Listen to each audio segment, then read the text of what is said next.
नमस्कार, your money में आप सभी का स्वागत है। मैं हूं सुमित और योर मनी जहां पर हम बातचीत करते हैं आपके पर्सनल फाइनेंस से जुड़े हुए सवालों को लेकर, साथ ही साथ हम बातचीत करते हैं आपके पोर्टफोलियो को और बेहतर बनाने की कोशिश को लेकर भी। साथ ही साथ हम चर्चा करते हैं इंटरेस्टिंग टॉपिक्स पर, तो अलग अलग जानकार हमारे साथ मौजूद रहते हैं, उनसे हम बातचीत करते हैं आपके टॉपिक्स पर, आपके सवालों के जवाबों पर। लेकिन अगर आपका भी कोई सवाल है तो आप इस कार्यक्रम का हिस्सा बन सकते हैं। आप अपना सवाल हमें अलग अलग माध्यमों से भेज सकते हैं। आस्क आवाज योर मनी ये हमारा हैशटैग है, जिसके जरिए आप फेसबुक और एक्स यानी कि फॉर्मर ट्विटर पर भी आप अपना सवाल पूछ सकते हैं। ईमेल कर सकते हैं yourmoney@nw18.com पर, और साथ ही साथ आप व्हाट्सएप कर सकते हैं 7045220000। इस पर भी आप अपना सवाल भेजकर हमारे साथ इस कार्यक्रम का हिस्सा बन सकते हैं और सीधे सीधे हमारे जानकारों से अपना पोर्टफोलियो बनवा सकते हैं। अलग अलग जानकार हमारे साथ मौजूद रहते हैं और आज भी बातचीत करने के लिए हमारे साथ एक और जानकार हैं। हमारे साथ मनी फ्रेंड के cofounder and CEO Mohit Ghang sir हमारे साथ मौजूद हैं। मोहित जी से हम बातचीत करेंगे सवालों पर भी, लेकिन आज जो टॉपिक हमने चुना है वो उन लोगों के लिए है जिनको हाल ही में बोनस मिला है, हाल ही में अप्रेजल मिला है, हाल ही में सैलरी हाइक मिला है। अगर मिला है तो उसको पहले तो आप इंजॉय करें, और उसके अलावा आप उसको कैसे निवेश कर सकते हैं, कैसे सुचारू रूप से इस्तेमाल कर सकते हैं, इस पर हमने आज सोचा मोहित जी से बातचीत करें, क्योंकि अप्रैल का महीना अभी ख़त्म हुआ है, तो बहुत लोगों की शायद सैलरीज जो होंगी थोड़ी बेटर बढ़ी होंगी। तो मोहित सर, ये आम तौर पे आप देखते हो क्या ऐसा कोई ट्रेंड कि जब भी कभी अप्रेजल होके चुके होते हैं या सैलरी हाइक होके चुकी होती है या अप्रेजल साइकिल्स बेसिकली जब पूरी होती हैं, तो आपके ये पर्सनल फाइनेंस के निवेश बढ़ते हैं या लोगों की क्वेरीज बढ़ती हैं या लोगों के इन्वेस्टमेंट आइडियाज़ बढ़ते हैं, ऐसा कुछ होता है क्या? जी सुमित, नमस्कार और बहुत बहुत शुक्रिया शो में शामिल करने के लिए। तो देखिए, अक्सर साल के इस समय, जैसा कि आपने कहा, बहुत सारी क्वेरीज बढ़ जाती हैं। बहुत सारे जो एग्जिस्टिंग निवेशक हैं वो ये जानना चाहते हैं कि उनको जो बोनस की रकम मिली है या फिर उनको जो इंक्रीमेंट आया है उसको किस तरह से यूज कर सकते हैं। बट अगर मैं आपको कहूं तो जैसे 100 निवेशक अगर होंगे तो उनमें से कुछ 20-30 ही इतने जागरूक होते हैं, इतने सचेत होते हैं कि ये अमाउंट बढ़ने से पहले और इसके बढ़ने के साथ ही शुरुआत कर देते हैं बातचीत की कि इस अपने निवेश की प्रक्रिया को और कैसे सुदृढ़ करें, राइट। तो मुझे लगता है कि जिस तरह से आपने इस कार्यक्रम को रखा है आज, तो उसी तरह से ये जो एक जिस तरह से इस चर्चा को बढ़ाएंगे, जितनी ज्यादा बातचीत की जाएगी इस पे, मुझे लगता है कि और भी जो निवेशक है जो अपने इंक्रीमेंट्स को या अपने बोनस को इग्नोर कर देते हैं या फिर खर्च करके उसे खत्म कर देते हैं या फिर उसका एक अच्छे से यूटिलाइजेशन नहीं कर पाते, उनके लिए आई थिंक ये बहुत ही बढ़िया कदम है। तो मोहित सर, जैसे हमने आमतौर पर देखा है कि 31 मार्च से पहले यानी कि फरवरी एंड और मार्च की तरफ सबसे ज़्यादा रिटेल निवेशक जो होते हैं, निवेशक जो होते हैं, वो टैक्स प्लानिंग के बारे में सोचते हैं, उसके बारे में चर्चा करते हैं, उसके बारे के प्रोडक्ट्स ढूंढते हैं, क्योंकि लास्ट मिनट पे हम प्लानिंग उसके हिसाब से करते हैं। ऐसी लास्ट मिनट अटैम्प्ट ये भी है, क्योंकि सबसे पहले तो लोग बोनस आते हैं तो उनके साल के पेंडिंग खर्चे पूरे करते हैं, जो उन्होंने प्लान करके रखा है उसे खर्च करते हैं। लेकिन उसके बाद भी जो लोग प्लान कर रहे हैं या जो नया निवेश करने जा रहे हैं, उनके लिए क्या बेहतर है? क्योंकि अब उस सिचुएशन में हम खड़े हैं जहां बाजार अपने ऑल टाइम हाई पर है। इक्विटीज़ में पैसा लगाने से इसलिए डर लगता है। आपके इंटरेस्ट रेट सिनेरियो पीक छू कर आ चुके हैं, तो अब यहाँ से बहुत ऊपर की उम्मीदें हैं नहीं, तो वहाँ से घूमेगा। गोल्ड एंड सिल्वर अपने ऑल टाइम हाई पर है। सो असेट क्लासेस में पैसा डालना वैसे एक रिस्की बेट हो रखा है। सो कैसे यहाँ मैनेज करें चीज़ों को? जी सुमित, तो देखिए, आपका और आपके माध्यम से जितने भी निवेशकों का पैसा बढ़ा है इस साल, मुझे लगता है कि आई एम श्योर आपका भी इंक्रीमेंट हुआ होगा, नहीं, तभी मतलब हमने ये इस मत बोलो टॉपिक का भी चुनाव किया है। मोहित सर, आपको मतलब दुखती रग पे हाथ नहीं रखना चाहिए था। खैर, लेकिन आप बाकी बात कंटिन्यू करिए मुझे छोड़ के। चलिए, तो देखिए सुमित, अच्छी बात है कि मार्केट एक ऑल टाइम हाई पर है, क्योंकि जिन्होंने भी निवेश पहले किया है उनके लिए बहुत अच्छी खबर है कि मार्केट ने एक नया हाई बनाया। अगर मार्केट हाई पे नहीं होता या मार्केट निचले स्तर पे होता तो शायद दुख ज्यादा होता और शायद निवेश करने में आपको और संकोच होता कि जो पहले रकम डाली थी वो भी रिटर्न नहीं दे रही है, तो क्या और रकम डालनी चाहिए, राइट। तो सबसे पहली बात तो कि आपको खुश होना चाहिए कि मार्केट एक अच्छे स्तर पर है और आपने जो पिछला निवेश किया है वो डेफिनेटली आपको अच्छा रिटर्न दे रहा है। तो देखिए, जैसे ही आपके पास में एडिशनल लिक्विडिटी आती है, चाहे वो इंक्रीमेंट से आए या वो बोनस से आए, किसी किसी दूसरे कारण से भी आ सकती है, कभी भी वर्ष के अंतराल में भी आ सकती है, राइट। सबसे पहले आपको ये तय करना है कि उसमें से कितना ज्यादा रकम, ज्यादा से ज्यादा रकम आप साइड में कर कर उसे निवेश में डाल सकते हैं। मैंने शायद सुमित ही के शो पर एक बार पहले भी कहा था कि हर निवेशक की जो इक्वेशन होती है वो होनी चाहिए आमदनी माइनस निवेश, आमदनी income minus investment is equal to expenses. Generally होता क्या है, हमारा जो इक्वेशन होता है वो होता है इनकम माइनस एक्सपेंसेस, और जो बच गया वो निवेश, राइट। तो उस इक्वेशन को चेंज करने की जरूरत है। तो पहले आप अपने इन्वेस्टमेंट की रकम को तय कीजिए। सबसे बड़ी बात तो जो बोनस की रकम आई है उससे सबसे पहले मेरी हाथ जोड़कर गुजारिश है कि अगर आपका कोई हाई कॉस्ट डेट चल रहा है, अगर आपने किसी भी तरह का लोन या ऋण ले रखा है जो कि बहुत ऊंची दर पर है, 9, 9.5, 10% के ऊपर वाले भी लोन होते हैं, पर्सनल लोन्स ऐसे या फिर कुछ और तरह के लोन्स, तो उन्हें सबसे पहले चुकाइए। सबसे पहले आप हाई कॉस्ट लोन्स को चुकाइए। अगर आपके हाउसिंग लोन के ईएमआई चल रहे हैं और आउटस्टैंडिंग बहुत ज्यादा है तो उन्हें थोड़ा कम करिए, राइट। तो ये आपका हो गया स्टेप नंबर 1। स्टेप नंबर 2, आप ये देखिए कि क्या आपने अपने बहुत इमरजेंसी सिचुएशंस के लिए अच्छी धनराशि इकट्ठी कर रखी है। इमरजेंसी सिचुएशंस कभी भी आ सकती है लाइफ में, तो उसके लिए क्या आपने कम से कम 3 से 6 महीने की अपनी सैलरी जो है उसे इकट्ठा कर कर एक सेफ इंस्ट्रूमेंट में डाल के रख रखा है कि नहीं। अगर वो नहीं कर रखा है तो सबसे पहले अपने इमरजेंसी कॉर्पस को बढ़ाइए, एक सेफ जगह निवेश करिए, चाहे वो फिक्स डिपॉजिट हो या स्वीप इन एफडी हो या फिर कोई लिक्विड फंड हो या आर्बिट्राज फंड हो, किसी का भी चुनाव कर सकते हैं, बट सेफली कम से कम 3 से 6 महीने की जो आपकी सैलरी है वो आपके लिए असाइड होनी चाहिए। तो ये हो गया स्टेप नंबर 2। स्टेप नंबर 3, जो आपका एनुअल इंक्रीमेंट आया है, जितने जो आपका एनुअल इंक्रीमेंट 8%, 10%, 15, 20% कितना भी हो सकता है, और जितनी भी आपकी सैलरी बढ़ी है, क्या आप उस बढ़ी हुई सैलरी को पूरी तरह से निवेश में या अपनी एसआईपीज में डाल सकते हैं या नहीं, राइट। अब तक आपका खर्चा चल रहा था घर का आपकी पिछली सैलरी से, तो वो आगे भी चलेगा, ठीक है। खर्च की रकम को आप थोड़ा सा बढ़ा दीजिए, थोड़ी सी अपनी सुविधाओं को बढ़ाने के लिए या अपने ट्रैवल को बढ़ाने के लिए जो आपको प्रोविजनिंग करनी है वो कर लीजिए, पर ज्यादा से ज्यादा इंक्रीमेंट का जो हिस्सा है उसे आप अपनी एसआईपी में डालिए ताकि आप अपनी एसआईपी की रकम को बढ़ा सके। तो ये हो गया स्टेप नंबर 3। और आखिरी स्टेप वो होगा आपके बोनस को लेकर, कि जो आपका बोनस की एकमुश्त रकम आपको मिली है उसको आप अपने लॉन्ग टर्म निवेश में डालिए, रिटायरमेंट कॉर्पस के लिए डालिए, अपने वेल्थ क्रिएशन के लिए डालिए, या कोई आपकी जो लंबी अवधि के गोल है उनके संचय के लिए डालिए, ताकि आपके वो जो दूरगामी गोल है वो जल्द से जल्द पूरे हो सके, और उसके लिए आपकी जो रकम है या जो आपकी जो इकट्ठा करने की प्रक्रिया है वो और तेजी से चल सके। तो ये 4 स्टेप मुझे लगता है सभी निवेशकों को 1 बाय 1 जरूर फॉलो करने चाहिए। तो बहुत सारे स्टेप बताए गए, लेकिन सबसे इंटरेस्टिंग और सबसे ज़रूरी स्टेप जो है वो पहला ही था कि अगर आपके ऊपर कोई भी तरह का किसी भी तरह का कर्ज है तो आप पहले उसे चुकाइए, और पहली प्रायोरिटी में आप अपने आप को डेट फ्री करने की कोशिश करिए। अगर आप डेट फ्री हैं तो अपने आप ही आपका एक इन्वेस्टमेंट खुद बन गया, आप अपने आप ही zero debt itself is a good asset.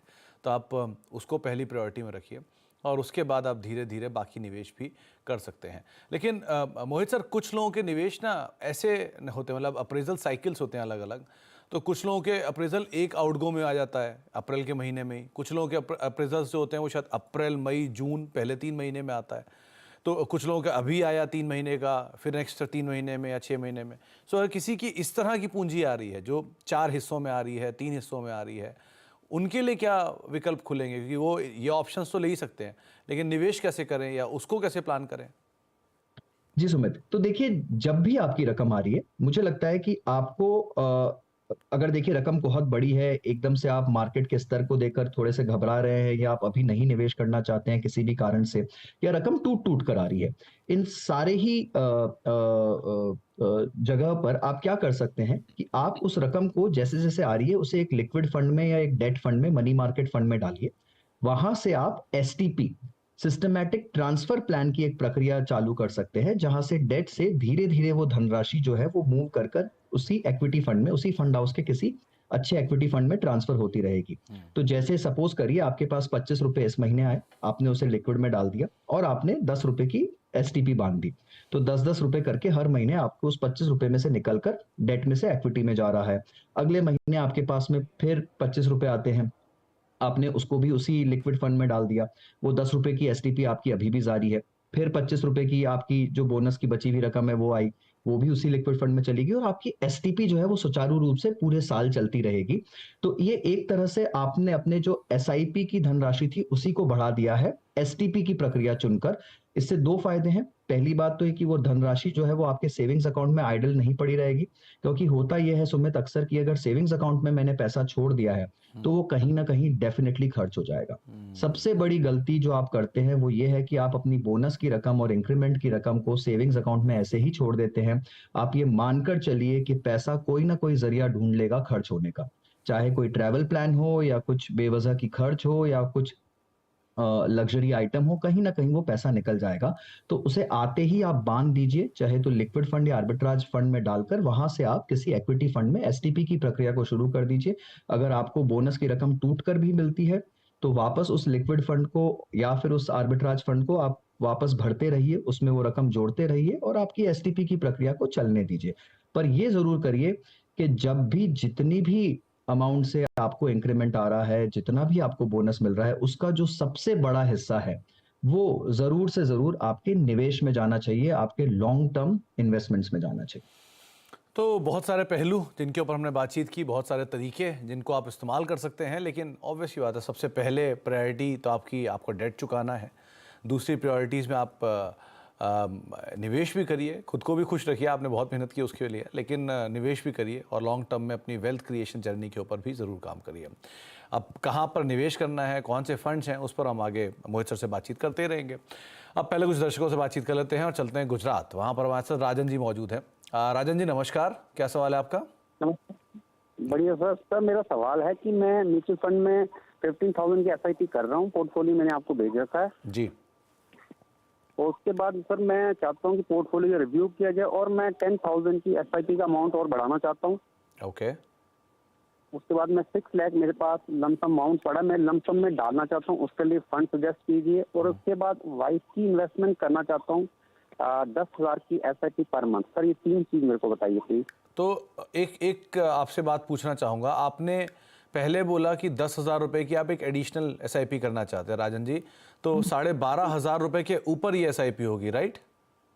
Ji ji ji. Okay. और दूसरी वाइफ की एडिशनल 10,000 की एसआईपी होगी, एग्री? जी जी जी, अलग पोर्टफोलियो बना के वो अपना करना अलग चाहते हैं, पोर्टफोलियो करना उसके लिए फंड सजेस्ट और इन कीजिए। दोनों के अलावा आप 6 लाख की एक मुश्त रकम और डालना चाहते हैं, एग्री? जी जी जी, चलिए। उसके लिए फंड सजेस्ट कीजिए। और आप कितने समय के लिए अपना कॉर्पस निवेश करेंगे? 10 से 15, 20 साल। 10 से 15, 15 से 20 साल, ओके।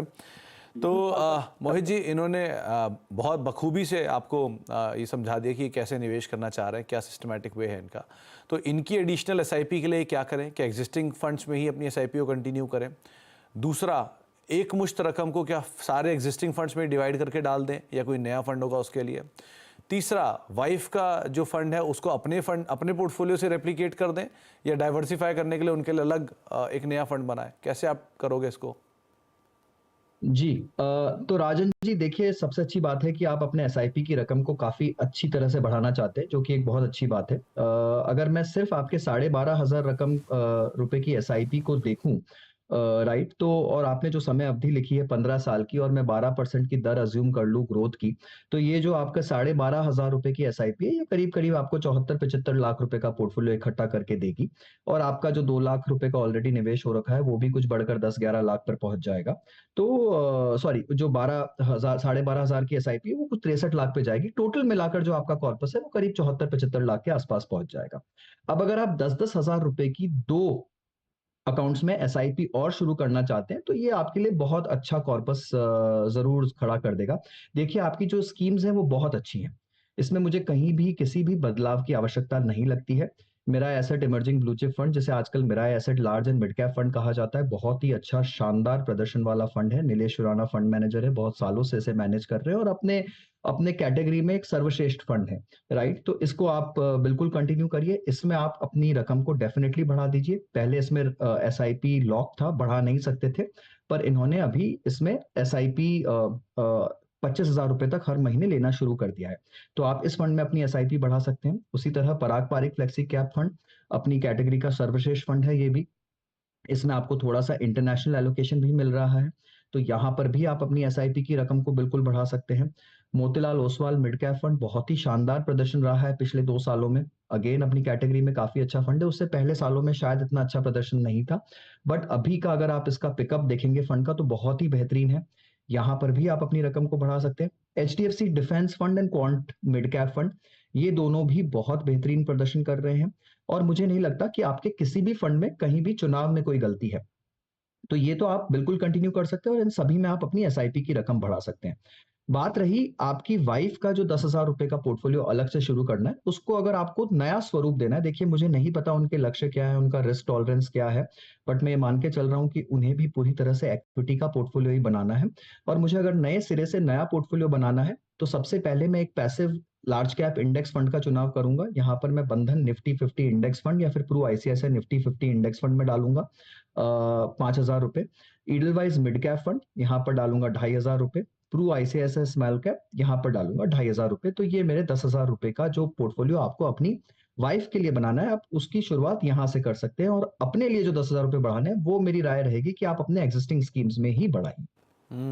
तो एक डिटेल वे में मोहित सर ने आपको समझा दिया कि आपको अपने पोर्टफोलियो को कैसे बिल्डअप करना है, कैसे इसको मैनेज करना है और कैसे अपने गोल्स को आप हासिल कर पाएंगे। अब गुजरात से सीधे चलते हैं दिल्ली, वहां पर हमारे साथ जस्सा सिंह साहब मौजूद हैं बातचीत करने के लिए। सिंह साहब नमस्कार, क्या सवाल है आपका? नमस्कार, मेरा नाम जस्सा सिंह है। जी नमस्कार सिंह साहब। दरअसल सर मेरे को एक 8 साल बाद अपनी बेटी की शादी करनी है, तो उसकी मैं एक्चुअली वो सुकन्या में कर रहा हूँ। उसमें करीबन इस टाइम 11 लाख रुपए है सर जी। वो करीबन हो जाएंगे, मुझे करीबन 35 लाख रुपए चाहिए 8 साल बाद। ऑलरेडी मैं पराग पारिक में 2,000 के एसआईपी कर रहा हूँ। ठीक तो है। इसके अलावा मैं 3 और किस्में कर सकता हूँ जो कि नॉर्मल 8-10% का हो। उसकी कोई भरोसा नहीं है कि 2,000 करना है 5,000 करना है, वो मैं सब कर सकता हूँ। ओके सिंह साहब, आपने जो हमें सवाल भेजा था उसके हिसाब से आपकी 2 बेटियों की शादी आपको करनी है, एक 3 साल में और एक 6 साल में, राइट? बात सही है कि बेटी की है शादी, तो बेटे की शादी का कोई टेंशन नहीं, वैसे बेटी एक ही है। अच्छा, तो बेटी एक ही है, उनकी शादी 6 साल बाद आप करने की सोच रहे हैं? हाँ सर, 6-7 साल के बाद। ओके, तो मोहित जी क्या राय देंगे आप? ये ऑलरेडी पराग पारिक के एक फंड में निवेश करते ही हैं, 4 फंड में और निवेश करना चाह रहे हैं, एसआईपी का साइज भी अपना बढ़ा सकते हैं। सुकन्या स्कीम में इनका ऑलरेडी निवेश है वहाँ पर, तो वहाँ से 35 लाख रुपए एक्सपेक्ट कर रहे हैं। 6 साल की समय है, क्या करें? जी जसा जी, पहली बात तो बहुत बहुत बधाई कि आप सुकन्या समृद्धि स्कीम में निवेश कर रहे हैं अपनी लड़की के लिए। बहुत ही शानदार बेहतरीन स्कीम है, भारत सरकार द्वारा चलाई जाती है और सभी को अपनी लड़कियों के लिए जरूर से जरूर शुरू करनी चाहिए। मैं खुद अपनी बेटी के लिए स्कीम में निवेश करता हूं, तो काफी अच्छा निवेश है, उसे प्लीज कायम रखिए। दूसरी बात, अगर आपको 12 लाख रुपए का कॉर्पस इकट्ठा करना है अगले 6 साल में, तो आपको करीब 12,000 रुपए की एसआईपी से शुरुआत करनी होगी। ये आप एसआईपी कर सकते हैं और इससे आपने शायद 2 हिस्सों में अपने गोल को हमें दिया था कि 4 लाख रुपए आपको 3 साल में चाहिए और 6 साल में आपको 8 लाख लगेंगे, तो उस तरह से आप वो रकम इकट्ठी कर पाएंगे। राइट। अब रही बात गोल्ड में निवेश करने की, तो देखिए गोल्ड में निवेश करने के बहुत सारे तरीके होते हैं जस्सा जी। आप गोल्ड ईटीएफ में डेफिनेटली निवेश कर सकते हैं, बहुत ही अच्छा और बहुत ही सिंप्लीफाइड तरीका है गोल्ड में निवेश करने का। आप कभी भी डालकर कभी भी निकाल सकते हैं, बट वहां पर थोड़ा सा वो टैक्स इनएफिशिएंट है, क्योंकि जब गोल्ड ईटीएफ या गोल्ड फंड में आप निवेश करते हैं तो वहां पर आपको जो भी गेन आता है वो आपके इनकम में ऐड हो जाता है और आपकी मार्जिनल टैक्स रेट में पूरी तरह से टैक्सेबल होता है। तो अब वो पूरी तरह से निर्भर करेगा कि आप कौन से टैक्स ब्रैकेट में आते हैं। अगर आप हाईएस्ट टैक्स स्लैब में हैं तो फिर गोल्ड ईटीएफ अच्छी स्ट्रेटेजी नहीं है, पर अगर आप या आपके परिवार में कोई भी नीचे वाले टैक्स स्लैब में आता है या कम टैक्स स्लैब में आता है तो जरूर आप गोल्ड ईटीएफ के थ्रू निवेश कर सकते हैं। नहीं तो आप एसजीबी यानी सोवरेन गोल्ड बॉन्ड फंड जो है, जिसे आरबीआई इशू करती है टाइम टू टाइम, हर साल कुछ 3 से 4 या 4 से 5 इशू आते हैं इसके, तो उसमें आप निवेश कर सकते हैं। मेरे लिहाज से गोल्ड में निवेश करने का सबसे बेहतरीन उपाय एसजीबी है, पर इसमें आपको ये ध्यान रखना होगा कि इस प्रोडक्ट में आप 8 साल के बाद अगर निकालेंगे, मैच्योर होता है ये ऑटोमेटिकली 8 साल के बाद, तब ये टैक्स फ्री होता है। उससे पहले अगर आपने कभी भी निकाला तो ये भी टैक्सेबल हो जाएगा। आप निकाल सकते हैं, एक्सचेंज पर इसे बेच सकते हैं। इसका फायदा बस इतना है कि इसमें आप गोल्ड के अप्रिसिएशन के साथ साथ आपको भारत सरकार 2.5% का ब्याज भी देती है हर साल। तो आप एसजीबी के थ्रू गोल्ड में निवेश कर सकते हैं।